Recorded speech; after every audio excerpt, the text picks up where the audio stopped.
ਕੀ ਗੱਲ ਤੁਹਾਡੇ ਮੀਆਂ ਨੂੰ? ਇਹਨਾਂ ਨੂੰ ਜੀ ਪਹਿਲੇ ਨਾ ਮਸਲਾ ਬਣਿਆ ਸੀਗਾ, ਬਾਜ਼ੂ ਟੁੱਟ ਗਿਆ ਸੀ, ਆਪਰੇਸ਼ਨ ਹੋਏ ਸੀ 2, ਬਾਜ਼ੂ ਤੋਂ ਮਜ਼ਦੂਰ ਹੋ ਗਏ।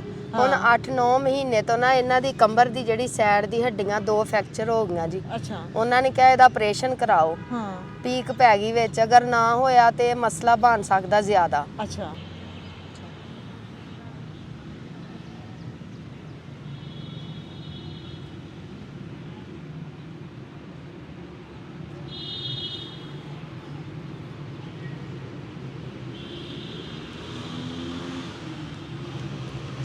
वालेकुम अस्सलाम। हाँ जी मेरी भैन। हाँ जी बाजी 7-8 महीने तो ना मेरे मियाँ नूं मोहरियां दा मसला बनया। अच्छा।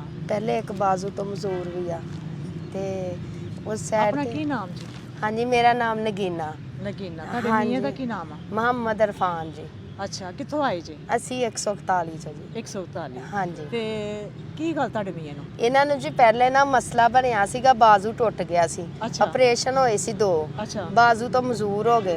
ਹੁਣ 8-9 ਮਹੀਨੇ ਤੋਂ ਨਾ ਇਹਨਾਂ ਦੀ ਕੰਬਰ ਦੀ ਜਿਹੜੀ ਸਾਈਡ ਦੀ ਹੱਡੀਆਂ 2 ਫ੍ਰੈਕਚਰ ਹੋ ਗਈਆਂ ਜੀ। ਉਹਨਾਂ ਨੇ ਕਿਹਾ ਇਹਦਾ ਆਪਰੇਸ਼ਨ ਕਰਾਓ। ਪੀਕ ਪੈ ਗਈ ਵਿੱਚ, ਅਗਰ ਨਾ ਹੋਇਆ ਤੇ ਮਸਲਾ ਬਣ ਸਕਦਾ ਜ਼ਿਆਦਾ। ਤੇ ਸਾਡਾ ਆਪਣਾ ਮਕਾਨ ਵੀ ਨਹੀਂ ਹੈ ਤੇ ਮੇਰੇ 4 ਬੱਚੇ ਨੇ ਛੋਟੇ ਛੋਟੇ। ਮੈਂ ਆਪ ਲੋਕਾਂ ਦੇ ਘਰਾਂ 'ਚ ਕੀ ਕੰਮ ਕਰਦੇ ਸੀ ਇਹ ਜੀ? ਪਹਿਲੇ ਮਿਹਨਤ ਮਜ਼ਦੂਰੀ ਕਰਦੇ ਸੀ। ਅੱਛਾ। ਹਾਂਜੀ।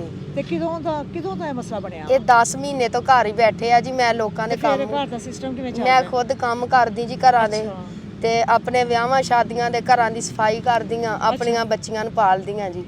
ਬੱਚਾ ਮੇਰਾ ਵੀ 12 ਸਾਲ ਦਾ, 3 ਬੱਚੀਆਂ ਛੋਟੀਆਂ ਨੇ। ਅੱਛਾ। ਹਾਂਜੀ। ਤੇ ਮਕਾਨ ਵੀ ਕਿਸੇ ਦੇ ਮਕਾਨ 'ਚ ਅਸੀਂ ਬੈਠੇ, ਸਾਡਾ ਘਰ ਵੀ ਨਹੀਂ ਹੈ। ਹਾਂਜੀ। ਅੱਛਾ। ਤੇ ਹੁਣ ਤੁਸੀਂ ਕੀ ਚਾਹੁੰਦੇ ਜੀ? ਅਸੀਂ ਬਾਜੀ ਇਹ ਚਾਹੁੰਦੇ ਕਿ ਇਹਦਾ ਆਪਰੇਸ਼ਨ ਹੋ ਜਾਏ, ਠੀਕ ਹੋ ਜਾਵੇ, ਇਹ ਕਮਾਈ ਕਰੇ ਤੇ ਅਸੀਂ ਆਪਣੇ ਬੱਚੇ ਪਾਲੇ।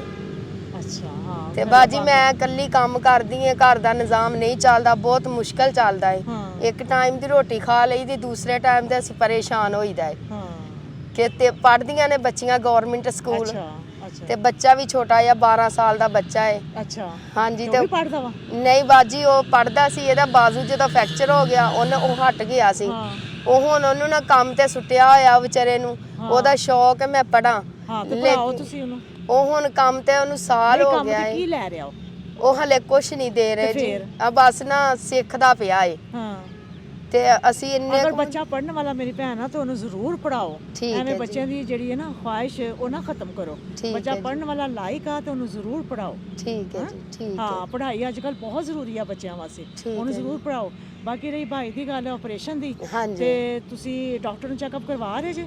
ਹਾਂਜੀ ਅਸੀਂ ਚੈੱਕਅਪ ਕਰਵਾਇਆ ਸੀ ਜੀ। ਅਸੀਂ ਫੈਸਲਾਬਾਦ ਗਏ ਸੀ ਪੀਰ ਵਾਲੇ ਦਿਨ। ਅੱਛਾ। ਉਹਨਾਂ ਨੇ ਨਾ ਇਹਨੂੰ ਦਾਖਲ ਕਰ ਲਿਆ ਸੀ, ਲੇਕਿਨ ਉਹਨਾਂ ਨੇ ਕਿਹਾ ਕਿ 20 ਤੋਂ 25,000 ਰੁਪਇਆ ਇੱਥੇ ਲੱਗੇਗਾ। ਅੱਛਾ। ਤੇ ਮੈਂ ਇਹਨੂੰ ਲੈ ਕੇ ਘਰ ਆ ਗਈ ਸੀ।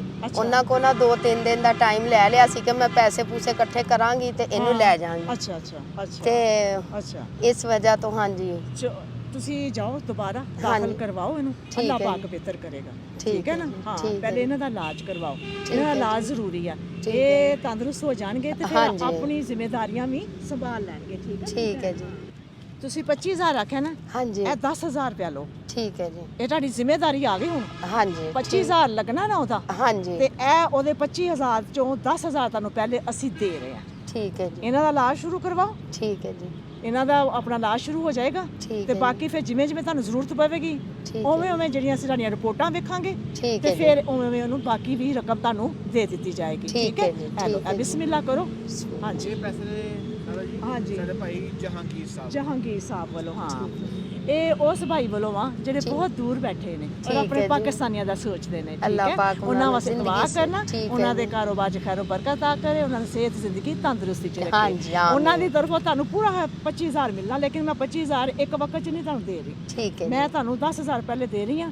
ਦਾਖਲ ਕਰਵਾਓ, ਜਿਵੇਂ ਜਿਵੇਂ ਤੁਹਾਨੂੰ ਜ਼ਰੂਰਤ ਪਵੇਗੀ ਉਵੇਂ ਮੈਂ ਤੁਹਾਨੂੰ ਨਾਲ ਦਿੰਦੇ ਜਾਵਾਂਗੇ। ਠੀਕ ਹੈ ਮੇਰੀ ਭੈਣ? ਹੁਣ ਕੁਝ ਹੌਸਲਾ ਹੋਇਆ? ਹਾਂਜੀ, ਬਹੁਤ ਜ਼ਿਆਦਾ ਜੀ। ਹਾਂ, ਬਹੁਤ ਜ਼ਿਆਦਾ। ਅੱਲਾਹ ਪਾਕ ਤੁਹਾਡੇ ਵਾਸਤੇ। ਅਸੀਂ ਸੋਚ ਕੇ ਹੀ ਆਏ ਸੀ, ਸਾਨੂੰ ਉਮੀਦ ਸੀ ਤੇ ਅਸੀਂ ਆਏ ਹਾਂ ਜੀ। ਅਸੀਂ ਕੱਲ ਵੀ ਆਏ। ਅੱਲਾਹ ਪਾਕ ਨੇ ਉਮੀਦ ਪੂਰੀ ਕਰਤੀ ਜੀ। ਅੱਲਾਹ ਪਾਕ ਜ਼ਿੰਦਗੀ ਤੰਦਰੁਸਤੀ ਦੇਵੇ ਜੀ। ਮੇਰਾ ਮੀਆਂ ਸੀ, ਮੈਂ ਬਹੁਤ ਪਰੇਸ਼ਾਨ ਆਪਣੇ ਮੀਆਂ ਦੀ ਵਜ੍ਹਾ ਤੋਂ।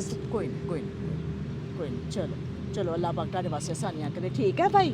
ਅੱਲਾਹ ਪਾਕ ਤੁਹਾਨੂੰ ਸਿਹਤ ਜ਼ਿੰਦਗੀ ਤੰਦਰੁਸਤੀ ਦੇਵੇ। ਤੁਸੀਂ ਆਪਣੇ ਬੱਚਿਆਂ ਦੇ ਸਿਰ ਤੋਂ ਕਾਇਮ ਦਾਇਮ ਰਹੋ।